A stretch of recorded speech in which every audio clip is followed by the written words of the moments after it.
Third man in the ring now to give instructions, introducing Russell Mora. Silap sa dua. First round.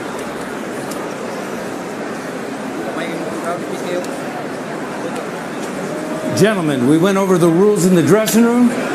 I want to remind you both to protect yourself and obey my commands. God bless you both. Touch up now.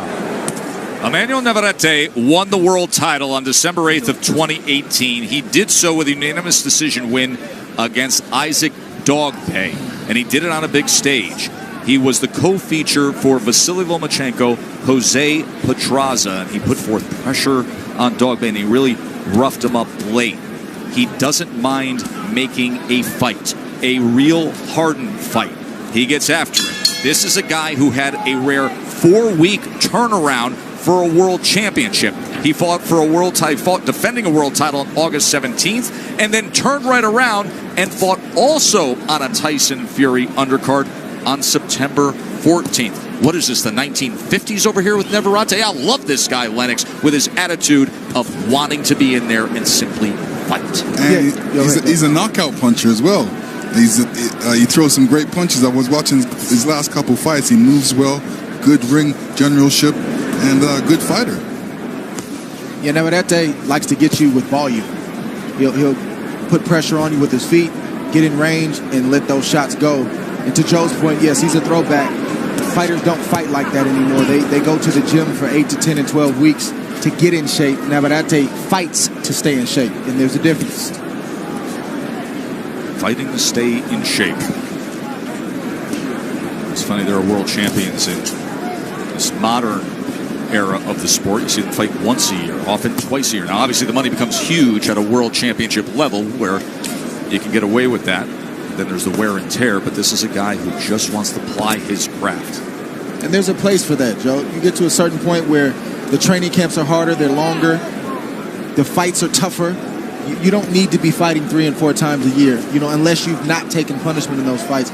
But in most cases, when you're fighting at the highest level, 2, maybe 3 times a year is probably the right antidote. Of course, the two of you came to that point in your career where you made a certain decision, both retiring as world champions off of wins.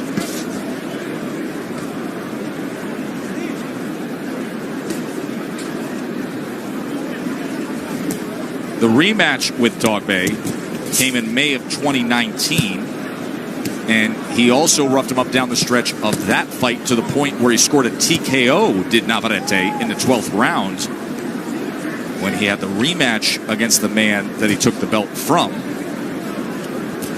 That was nice of him, giving him a rematch. Well, the outcome wasn't nice. No, the outcome was brutal for Dogboe. Of course, we have the ultimate rematch tonight with Wilder and Fury, the first rematch in heavyweight history between undefeated world champions. Santissima is also a guy who he rarely takes a step backwards. He doesn't mind fighting. He's a two-fisted fighter who likes to hit the body when given the opportunity. He's yet to find his range, so he hasn't thrown very many punches at this point. He said he wants to knock out Navarrete. He's got to get to him first.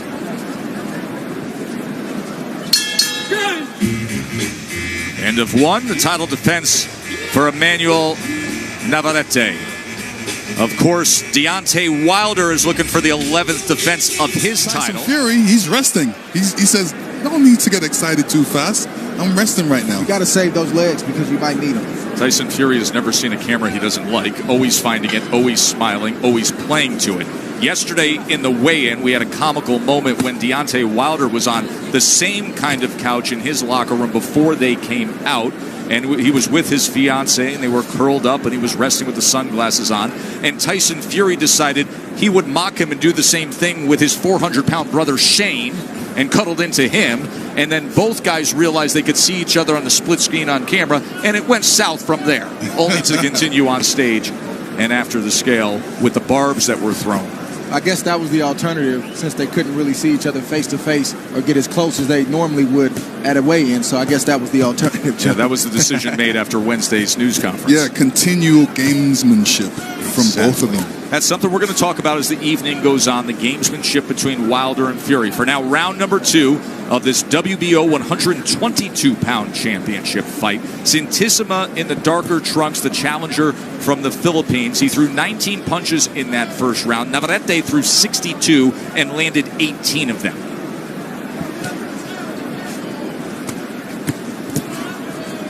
.29% connect percentage for Navarrete.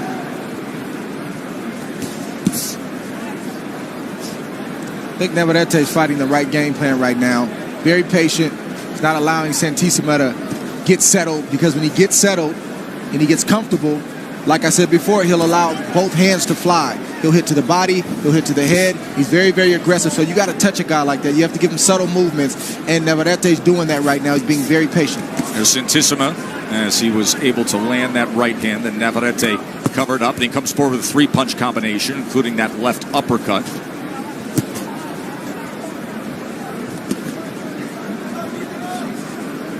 Classic move from Navarrete right there is to lean to the left, show the left uppercut, but really throw a right hand.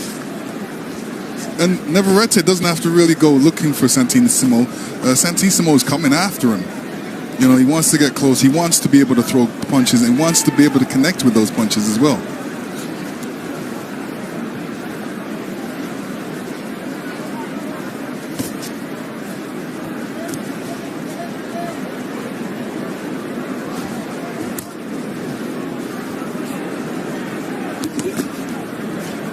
Start to see in the background there the crowd filling in here at the Grand Garden Arena. Show you all the celebrities as they make their entrance a little later on prior to the heavyweight championship fight. Navarrete with the jab here. Closing moments of round 2. And of course, we will constantly monitor everything that is going on. In former world champion as a middleweight, he is a longtime Kronk fighter, and it was Andy Lee, who was first in Detroit training nearly a decade ago, who invited Tyson to come over. That's when Manny Stewart was still in his prime.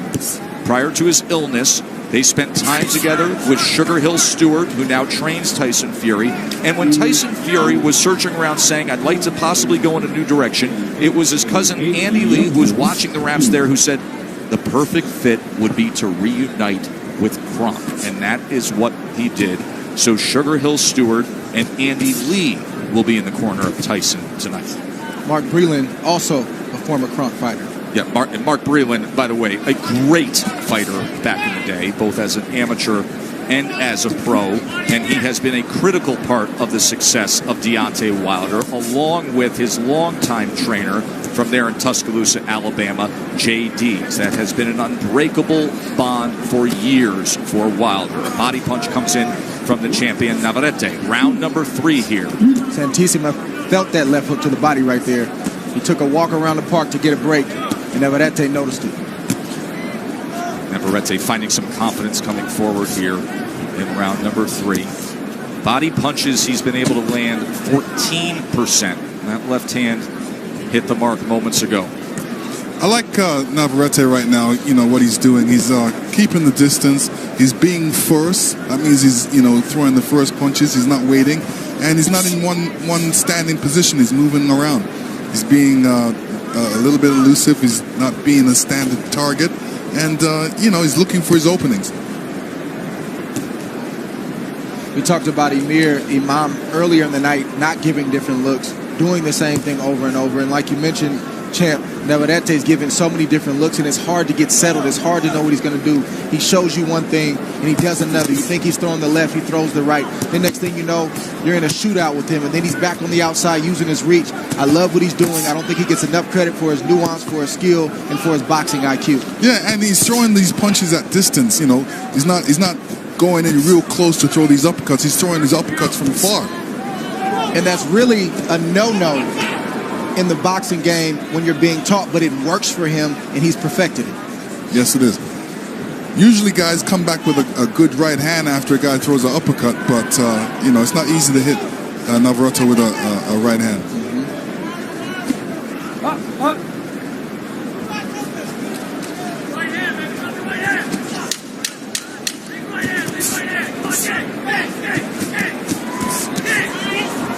The combination here at the end of round number 3. Another left hand from Navarrete. Trying to target the right hand, and he does. Special night here in Vegas, as we have been spending the week at the MGM Grand. And there it is, where all the action is taking place, just behind that legendary casino hotel, Wilder Fury 2. By the way, they can now confirm that what is happening here tonight is breaking the record for a live gate of heavyweight boxing in the state of Nevada. They do not have the final tally yet, but they do know that they have now passed the mark of Lennox Lewis, of Vander. They have sold north of $17 million worth of tickets here at the MGM Grand Garden Arena. And there is the Hall of Fame promoter Bob Arum and Top Rank Boxing. Top Rank President Todd DeBuff making that announcement to ESPN not long ago. And give credit to both Top Rank and the PBC, as well as Fox and ESPN, of having great common sense leadership to saying, make this fight. And look at what the embraced response has been by the buying public. That is the live gate number tonight. It will be number 1 in the history of heavyweight boxing live gate in the state of Nevada. Of course, we will get those final numbers in the coming days, but it is going to be north of 17 million just inside the arena alone. That's great news. Although they broke You happy our about that? record, although they broke my record, You happy about that? I'm happy. I'm happy. Hey, Lennox it Lewis, you shows are great promotion and social media. Lennox, you are connected with history every which way, because your fight against Evander Holyfield that had the record for live gate, that was only the second heavyweight championship rematch in history after a draw. Now comes number 3 in the history of the division tonight. Let me tell you, records are there to be broken. So there you go. Well, you had some of the greatest, and we're happy to have you here ringside on our broadcast team. Former undisputed heavyweight champion, who will see the crowning of the guy who will be considered the heavyweight champion tonight, who will remain undefeated between Wilder and Fury.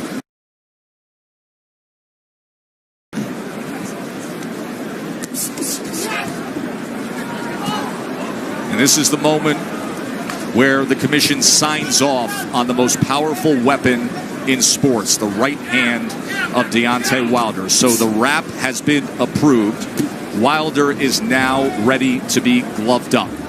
Nevada State Athletic Commission has signed off on the wrap on that right hand. Andy Lee, who was monitoring the wrapping of Wilder's right hand for Team Fury.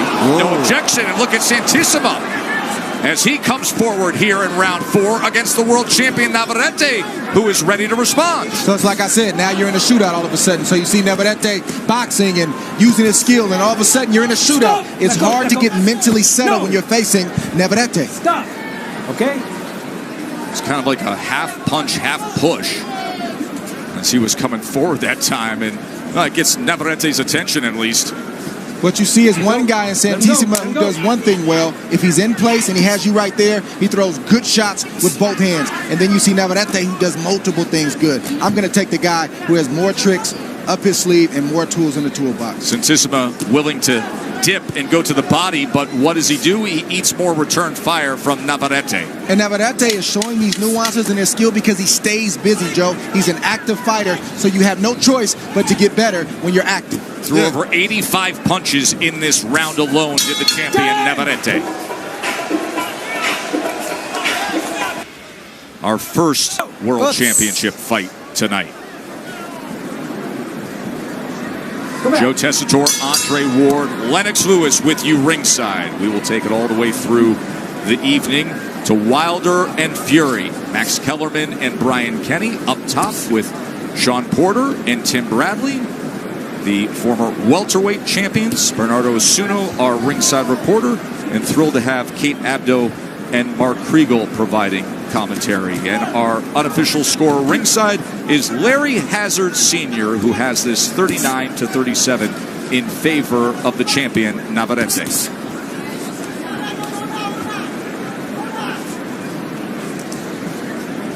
Now Mark Breland is working on the left hand of Deontay Wilder. The left hand that many say needs to be in use more. If the jab could be a far more effective tool for Deontay Wilder, perhaps a more fully evolved and effective fighter. But when you have the greatest single weapon in boxing, oh boy, do you like to use it. And that is the right hand and that power. Oh, yeah. And, Deontay's got a great right hand. Everybody's looking for that right hand, but I know there's a left hook in there. There's an uppercut in there that, a lot of people don't know about. And I'm sure that he wants to bring that out in this fight. So as Wilder gets wrapped, Tyson Fury sits back and is still relaxing, flanked by his wife Paris and his family, his brothers. Hands free. Let go. Watching along, see if Emmanuel Navarrete can come up with another title defense here. Santissima did have his moments in the last round, but it's been the constant work rate of Navarrete that has been controlling the action as he lunges ahead with a series of right hands. Turns southpaw for a moment. That is not a knockdown there. But look at the work rate tallied by CompuBox. Navarrete has thrown 375 punches. And now he's landed 120. Opened up that time, and filling the spot was a left hook from the Filipino Santissima, and it doesn't even stop Navarrete at all. He just keeps punching. Wide-ranging right hand, and now Navarrete is on the attack here in round number 5. He is backing up Santissima. Navarrete clubbing, touching him time and again. Left uppercut, right uppercut, body shot comes in. Look for that left hook to the body. Santissima has taken the headshots pretty well, but the shot he hasn't taken well is the left hook to the liver from Navarrete. This is great work rate here of the volume punching attack and the aggression of Emmanuel Navarrete. He is a fan-friendly fighter, and now wrapping up is Santissima. Santissima is a little bit tired. He needs to really, weather the storm and then come back with a combination of his own. This has been a dominating 5th round from Emmanuel Navarrete.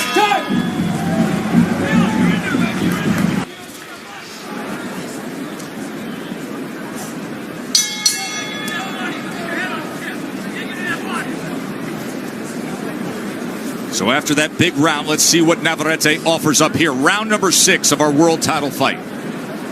Navarrete, he's sensing it a little bit more. He feels that he's got everything in hand, and he wants to take him out in this round. Navarrete's probably going to take half of this round off, and then you're going to see him crank it back up. Santissima is still trying to recover from what happened the last round, so he's not taking advantage of Navarrete taking this part of the round off. It's a silent agreement taking place right now. If you're going to rest, I'm going to rest. In the corner, they are quite concerned about how Gio Santissima is feeling right now. So they really have an eye on him. Make sure that Navarrete does not hurt him here. In that 5th round, Navarrete landed 47 punches. Santissima threw just 34 punches. That was utter domination in that 5th round by the champ. I think if Navarrete gets it done inside the distance, it's going to be from the left hook to the body. I think it's going to be by a whole bunch of combinations at once. He's shown that he can throw a lot of different varieties of punches, and this is what he's done, and they're getting through.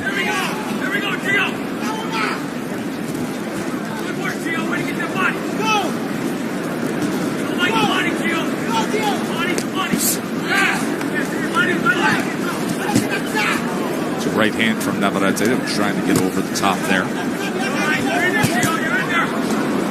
450 punches to this point. Santissima just 166.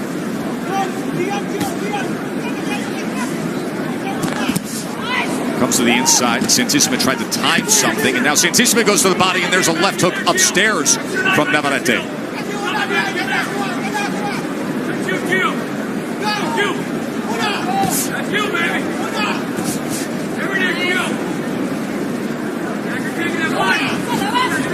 Navarrete is a veteran.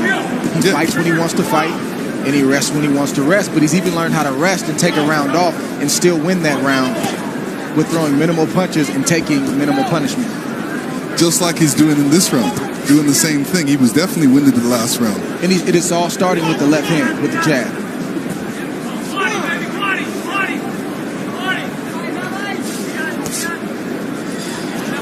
Navarrete would be a good case study for Fundora. Tall guy, clearly not as tall, but a guy who knows how to use his range, but also knows when to go inside when he has the advantage. Deontay Wilder being stretched out now in his locker room. Meanwhile, Fury's walking around with a crown on his head. I think they're going through which crown do you prefer? He's in street clothes. Is he going to get It's incredible. One guy has already have his hands wrapped. He's to the in arena of music here. He's having fun before the fight. Ever. It's all he knows. You better lock in and get focused. Let me tell you, lock in and get focused. some guys like to get ready early and get stretched out. Some guys like to get ready late. I was one of the persons that like to get ready late. You know, Is there advantage one way or the other, or is it just a preference? well, it's a preference for me. I didn't like waiting around and sitting around and not doing anything. If I was doing that, I'll be sleeping. So if I was there early, then I would have time to stretch out. You know, Muhammad Ali took like 2 hours to get ready, and he did a lot of shadow boxing. He did a lot of stretching. I always had a concern about being rushed. I knew I had a walk time. I knew the stage manager was going to come back and say, we're walking in 5 minutes. I never wanted to be ill-prepared. I wanted to have my cup on, my wraps on, be fully warm, so I always made sure I was ready ahead of time and with time to spare. Well, as somebody who travels the world with you week in and week out covering boxing, I'm well aware of how you like to be prepared well in advance, Andre Ward. It's great to have this conversation driven between a guy who was the heavyweight champion of the world and a guy who retired undefeated as the #1 pound-for-pound fighter in the world, Lennox Lewis and Andre Ward. What a dream team we have ringside here tonight with the two of you. Round 7 here, WBO 122-pound championship with Emmanuel Navarrete, who has been among the most active world champions in boxing. 5 title fights in just 14 months. And we mentioned it earlier, at one point last year, he had the rarest of rares, a 4-week turnaround to defend a title. He fought in mid-August, he fought in mid-September. Navarrete showed us a different look there. He turned southpaw for a moment. Okay, stop! Didn't connect with any punches, but it was a good look.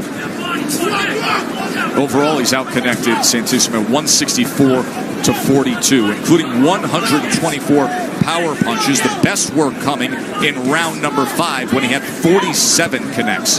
There's a 1-2 from the champ. Well, this slot on this card, Joe, was not even Navarrete's initially. It was Gilberto Ramirez. And he didn't want it for whatever reason. So Navarrete said, okay, I'll take it. So that's why he's here tonight. But when his phone rings, he always says yes. Now, what's interesting about the future of Navarrete, assuming he defends the title here tonight and gets through this, he has been struggling to make 122 pounds. He struggled this week. When we met with him the other day, he walks into the room. Lennox, I saw your eyes go up. He was chewing on ice cubes. That's all he was eating for about a day and a half, just chewing on ice cubes. This most likely is his final fight at 122 pounds. Yeah, I believe that. I mean, you got to fight the weight that you're comfortable at. And if he's not comfortable there, if it's hard for him to make weight, go up.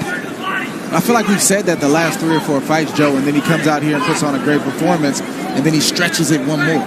That's the difference is now is his team, his management is saying that. And then you look at the featherweight division and you consider some of the big names there and a guy who has the frame and can go up 4 pounds, but very attractive fights to be made at 126 pounds for Navarrete.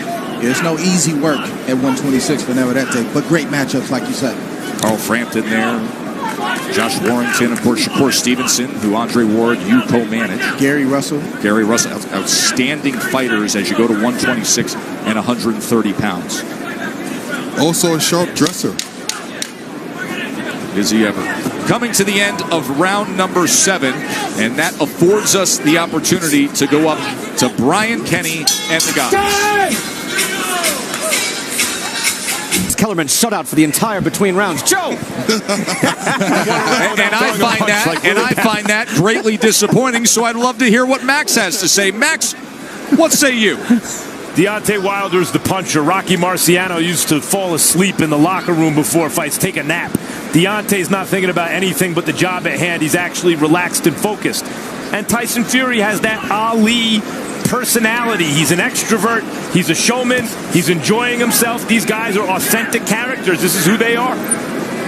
Tyson Fury is the ultimate showman, and Deontay Wilder is a fascinating personality. You'll hear that roar of Bomb Squad a little later on. And then, of course, you will see if he can deliver the ultimate bomb, and that is the eraser, the right hand. He has 41 knockouts, the most of any current champion. Pacquiao with 39. Canelo has 36.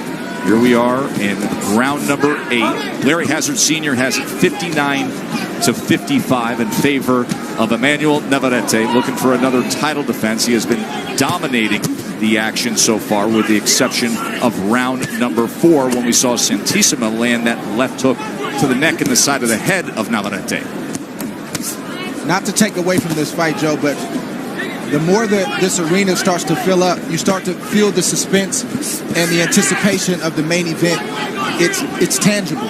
You feel it in the air that we have a big mega fight on our hands tonight. Well, let's add that up the right way there. As we include round 7 there, I just took a glance. It's 69-64 with Larry Hazard Sr.'s score there. You're absolutely right, Dre. You can sense it, and you can sense it building all week long.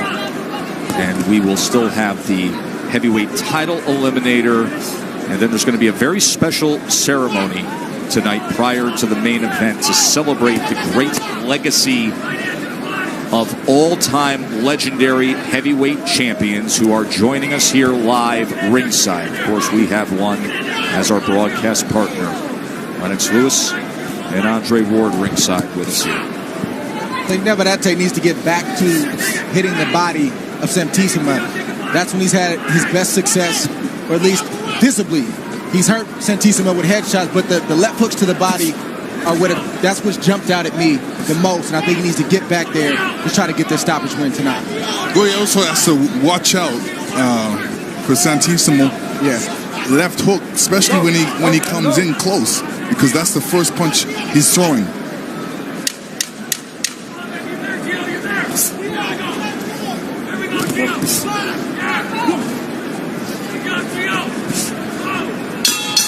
End of 8. Navarrete remains in. Could get serious. Yeah. All the joking is done. That's that switch I told you about earlier. The great ones know how to turn it on and turn it off. Well, I used to not allow a camera in my dressing room. Didn't want people to know what I was up to. Here's what I find fascinating, speaking of not allowing cameras. Tyson Fury is very media friendly. He loves giving interviews. He loves giving access, with the exception of during this camp, he did not allow access for his sparring. Nobody has any film footage or video footage or any reports on what was happening in sparring with Tyson Fury. Yeah, I understand it. I respect it. And I don't think sparring should be showed for the whole world. I think that's a private moment where there's days where you may have a bad day. You may get exposed a little bit by a sparring partner. There may be a day, most days should be in your favor, but that's not really for the public's eye. You want to keep people guessing. There's been rumors coming out of, I don't want to say out of Camp Fury, but just swirling about the cut and maybe not training properly because of the cut and having to, let sparring partners only hit the body. He's keeping Deontay Wilder guessing. What you don't know, you have to wonder about. So I think it's a great strategy, and I think it's a good thing for Team Fury. Yeah, I mean, you got to be able to turn it on and turn it off. And then if you're in there sparring, obviously you're working on certain stuff that you don't want to make the other team aware of. So I understand that completely. Nothing wrong with what Tyson Fury did for this training camp. I said Navarrete was taking a round off maybe 2 or 3 rounds ago, but I think he's taken off the last 2 or 3 rounds. I think he needs to get back to what was working, the jab, the combinations to the head with the hard shots to the body. Because Santissima has basically conceded to do whatever it is that Navarrete wants to do. Navarrete, and you haven't noticed, but has turned to southpaw a couple times and threw a right jab and been successful with it. And he switches from right-handed to left-handed seamlessly. He does. On the attack, if it's there, he'll take it. He has no problem with making that transition orthodox to southpaw in motion based on how the punches are coming. It's not by the book, but it works for him.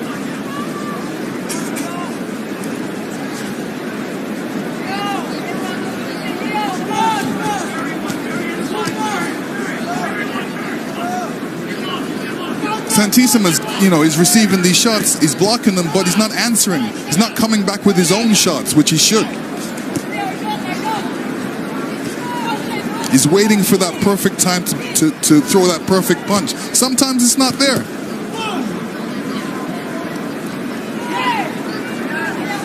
Yeah, if Santissima's going to have a shot, he's got to let his hands go. Big night here in Vegas, our first world title fight. We have the heavyweight eliminator and then the big one, Wilder Fury, which means all the celebrities will be coming out. And believe it or not, many have arrived early here to the MGM Grand Garden of Thrones. We have boxing luminaries, NBA players, NFL players, and Magic Johnson has just arrived. Great to see you, man.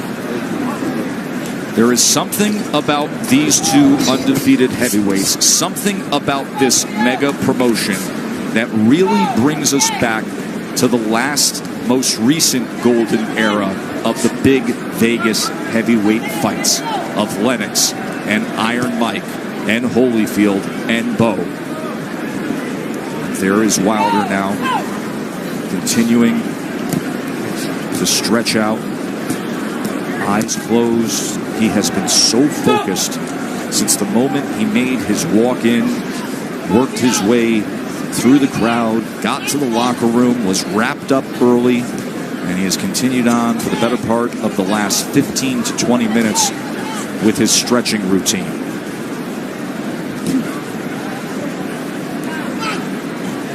And Joe, speaking of hand wraps, if you see Navarrete shaking that right hand, it's not particularly injured, but his cornerman Pedro Navarrete told me the hand wrap was loose, and that's why he's not able to flick it the way he usually does. And that's the last thing that a fighter wants to feel, is that the wrap isn't the way he prefers it.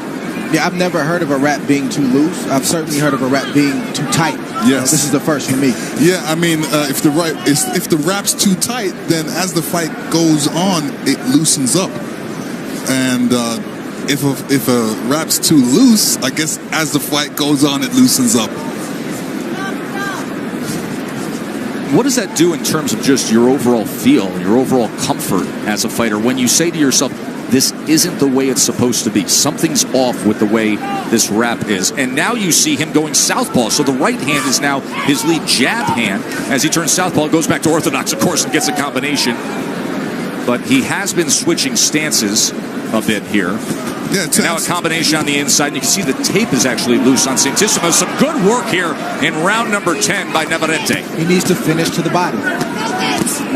Headshots are good, but he needs to finish downstairs with that left hook to the body, just like that.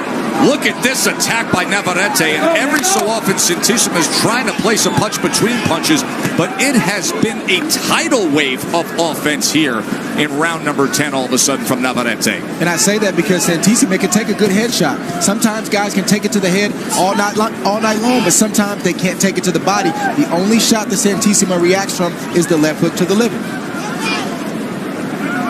You're right, and it's affected him. It's affected him in the way that he wants to hold right now because he he's covers tired. up every time. Yeah. That was a desperate right hand from Santissimo right there. That was a big 10th round from Navarrete. Through 90-plus punches. He doesn't really want anybody to know. And the report that was given to Bernardo Osuna is that it's an issue with the wrap, but perhaps they're not giving it fully here, and perhaps there is an injury, but clearly affected. Yeah, I mean, to your point last round, how does it feel? It's a nuisance. It's annoying. You want everything to be right when you're in a boxing ring, so to feel a wrap loose, and again, I've never heard of this. I normally hear about a wrap being too tight, but either way, it's something that's not right. It's annoying, but if there's no pain there, Navarrete has to buckle down and close the show and not worry about the right hand.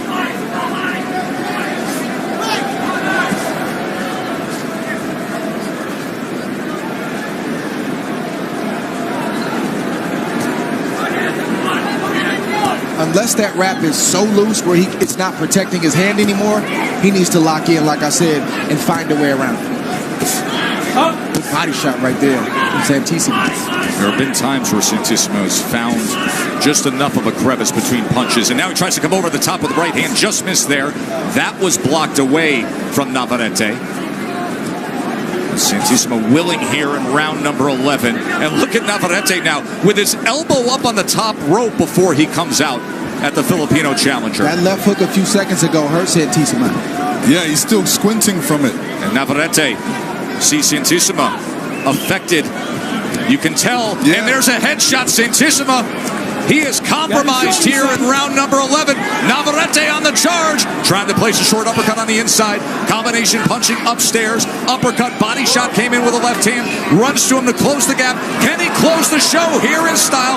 Round number 11, trying to defend his title one more time. Santissimo's so game. He actually ducked through the blue and white rope for a moment there. Strafing attack to the head, coming down and wrapping up as Santissimo, but he can't hold back from the Mexican world champion. And the referee is very close to the. And now tying up so awkwardly that he throws Navarrete into that top rope. Clearly damaged is Santissimo. Can Navarrete finish things off here in round number 11? Russell Morris giving it a look. There it is. TKO victory of Manuel Navarrete. Yeah, the ref was really close to it. He was looking to see what was going on.